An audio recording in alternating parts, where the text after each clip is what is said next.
नमस्कार, मैं हूं राणा यशवंत और ब्रेकिंग न्यूज में आपका स्वागत है। अपने देश में पाखंड की एक समानांतर सत्ता चलती है। संबंधों में पाखंड, पॉलिटिक्स में पाखंड, प्रशासन में पाखंड, धर्म में पाखंड, आचार का पाखंड, विचार का पाखंड, या यूं कहूं कि हमारे चारों ओर खंड खंड पाखंड। इसमें सबसे खतरनाक है वो पाखंड जो समाज की आंख पर अंधविश्वास की पट्टी बांधता है और इंसानी जिंदगी को खतरे में डालता है। ये पाखंड है उन बाबाओं का जो सीधे साधे लोगों को बीमारी या तकलीफ को चुटकी में चलता कर देने का शंखनाद करते हैं। आपने ऐसे कई बाबाओं को देखा भी होगा, निर्मल बाबा, पॉल बाबा और ऐसे असंख्य बाबा जो भोले भाले लोगों की जिंदगी से खेलते हैं, उनकी जेब ऐंठते हैं और अपना उल्लू सीधा करते हैं। आज हम आपके सामने एक ऐसा ही बाबा पकड़ कर लाए हैं जो पाखंडियों का सरदार है, बाबाओं का गुरु है। ऐसा गुरु घंटाल जिसने फरेब के जाल में न जाने कितने लोगों को फांस रखा है और उनकी जिंदगी से खेल रहा है। आज इस बाबा का सारा पाखंड आप देखेंगे और इस पाखंड की हर परत को बेनकाब होता हुआ भी आप देखेंगे। इस बाबा का नाम है पप्पू बाबा और अब आप इसकी करतूत देखिए।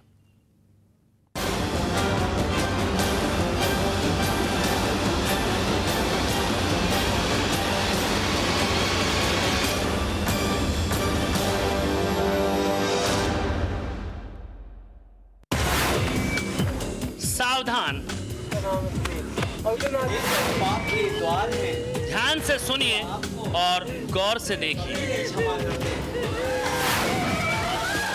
क्योंकि बाबा बोल रहे हैं और उनके चमत्कार के साक्षात दर्शन आप करने जा रहे हैं।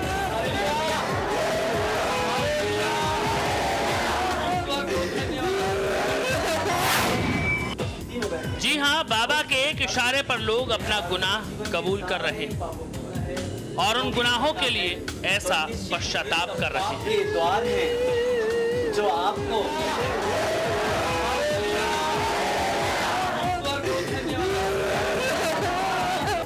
आगे का चमत्कार देखने से पहले जरूरी है कि आप बाबा के दर्शन कर लें।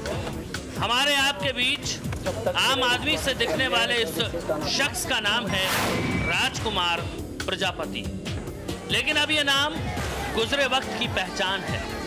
अब लोग इन्हें पप्पू बाबा के नाम से जानते हैं। परिचय बताने के लिए काफी वक्त है। आप इस पप्पू बाबा का दूसरा चमत्कार देखिए।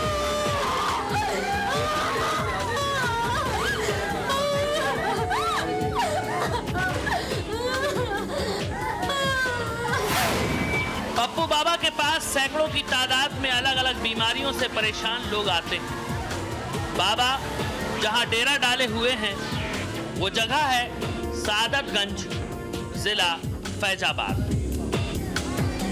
सादतगंज पप्पू बाबा का गांव है। राजकुमार प्रजापति से पप्पू बाबा बनने की पूरी कहानी रूहानी ताकतों से जुड़े रहस्य जैसी ही है और सब कुछ इसी गांव में इतनी तेजी से हुआ कि लोग कुछ समझ ही नहीं पाए।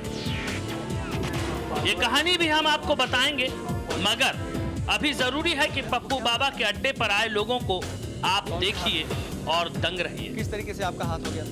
जब तक मेरा अन्याय न करने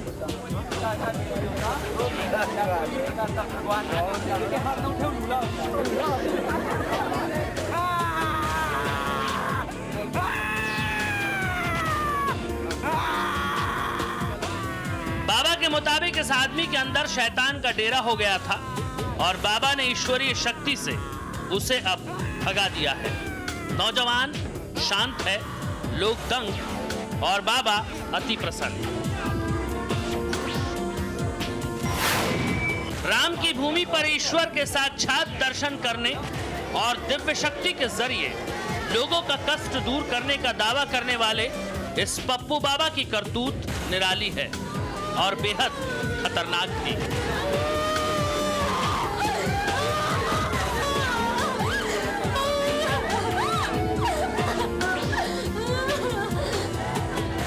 लेकिन अभी बाबा का दरबार लगा है, दिव्य शक्ति का अवतार हुआ है, मानव मात्र का कल्याण हो रहा है। ऐसा उद्घोष करने वाले पप्पू बाबा के चमत्कार अभी बाकी हैं। ये सब पाप के द्वार हैं जो आपको, और इन्हीं चमत्कारों के भीतर से हम आपको आज दिखाएंगे वो सच जिसको देखकर खुद बाबा दंग हो जाएंगे। संजीव आजाद, महुआ न्यूज लाइन, फैजाबाद। जितना निराला है ये पप्पू बाबा, उतना ही अनोखा है उसका इलाज करने का तरीका। फैजाबाद और आसपास के भोले भाले लोग अपने मर्ज को लेकर बाबा के दरबार में आते हैं और बाबा अपने टोटकों के जरिए उनका मर्ज दूर करने का दावा करता है।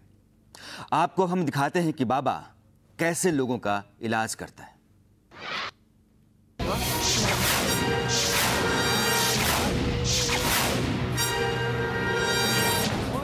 पप्पू बाबा का दरबार सज चुका है। सादतगंज के बाबा के अड्डे पर दूर दूर से वो लोग आए हैं जो सालों से गंभीर बीमारी से जूझ रहे हैं। बाबा अब इनका इलाज करेंगे और ताल ठोक कर ये दावा करेंगे कि उनकी बीमारी अब ठीक हो गई। ये महिला बाबा की पहली मरीज है। ठीक हो जाएगी। क्या करेंगे आप? अपनी आंखों को बंद करेंगे आप। In the name of power, in the name of God, in the name of gospel, in the name of Holy Spirit. 2 चक्कर छूके और 2 चक्कर छूके इधर आना है और जाना है। क्या बोलते हुए? यीशु के लहू की जब बोलते रहना। जाओ फास्ट दौड़ के। Hallelujah, hallelujah, hallelujah. लोगों के बीच बाबा महिला से इसीलिए दौड़ लगवा रहे हैं ताकि सबको उसके करिश्मे का भरोसा हो जाए ये महिला ठीक हो गई है। बाबा ने अब इस लड़की के सिर पर हाथ रख दिया है और असर आपके सामने है।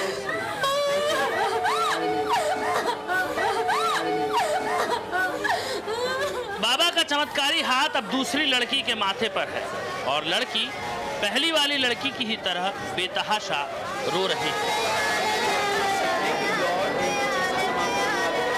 बाबा का यह दरबार हर रविवार को लगता है और जो लोग यहाँ आते हैं उनका चेहरा और हुलिया देखकर आप सब कुछ समझ सकते हैं। कोई दुखी होता है, गरीब, लाचार, अनपढ़ और अंधविश्वास के मारे लोगों की ये भीड़ पप्पू बाबा के यहाँ आती है। इस जमात पर बाबा के चमत्कार का ऐसा चश्मा चढ़ा है कि उसे वही सच लगता है जो बाबा कहता है या करता है। मेरे पिताजी को आँख से बिल्कुल दिखाई नहीं पड़ता था। दोनों आंखें उनकी ख़राब हो गई थी। डॉक्टर ने बताया था, डॉक्टर अंसारी बड़ा आँखें, उन्होंने बताया था कि इनका आँख खुलवानी पड़ेगी, ऑपरेशन करना पड़ेगा। और उतना पैसा हमारे पास था नहीं, हम प्राइवेट स्कूल पढ़ाते हैं। तो हम लोग प्रभु से प्रार्थना करने लगे, प्रभु जी आप ही ठीक करो, हमारे पास पैसा नहीं, मैं ठीक कर पाऊँगा। 1 हफ्ते के अंदर वो उनकी आँख ठीक हो गई और मैं जो चीज़ नहीं पढ़ पाता हूँ, जितने महीन चीज़ वो पढ़ लेते हैं। बच्चे नहीं हो रहे थे 10 साल तक, तो यहाँ पर आने से मुझे बच्चा प्राप्त हुआ और घर में बहुत सारी तकलीफ़ें थी, वो भी सॉल्व हो गई। एक महिला थी जो कोलकाता से थी और वो नर्स भी है हॉस्पिटल में, और उसके गले में कैंसर हो गया था। उसको डॉक्टर ने जवाब दे दिया, फिर भी वो एम्बुलेंस के लिए लास्ट स्टेज में जा रही थी और उस महिला को मालूम है मेरे बारे में, और उसने दूसरे के द्वारा कॉल करवाया फ़ोन पर मेरे, और मैंने फ़ोन पर उसको प्रार्थना कर दिया और एम्बुलेंस में ही उसका दर्द कैंसर का ठीक हो गया। और इसी तरीके साउथ अफ्रीका में डॉक्टर हैं जो उत्तराखंड के रहने वाले हैं, उनकी माँ उठ बैठ नहीं सकती थी, उनको खड़ा करके पकड़ के लेटिन कराना पड़ता था, और उनको पता लगने से उन्होंने मोबाइल पे फ़ोन किया हमारे, और मोबाइल पे हमने उनको प्रार्थना दिया। उनकी माँ उसी समय देखते देखते पूरे दर्द से ठीक हो गई।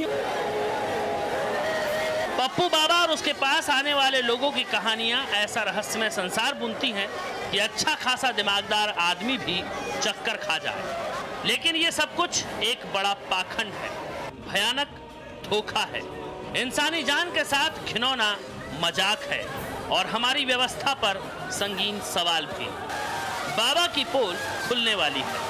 आप बाबा के अड्डे पर आए इन चेहरों को देखिए और भीड़ में घूमते इस थैले पर नजर डालिए। बाबा का फरेब खत्म होगा आपके सामने, बस बैठे रहिए। संजीव आजाद की रिपोर्ट।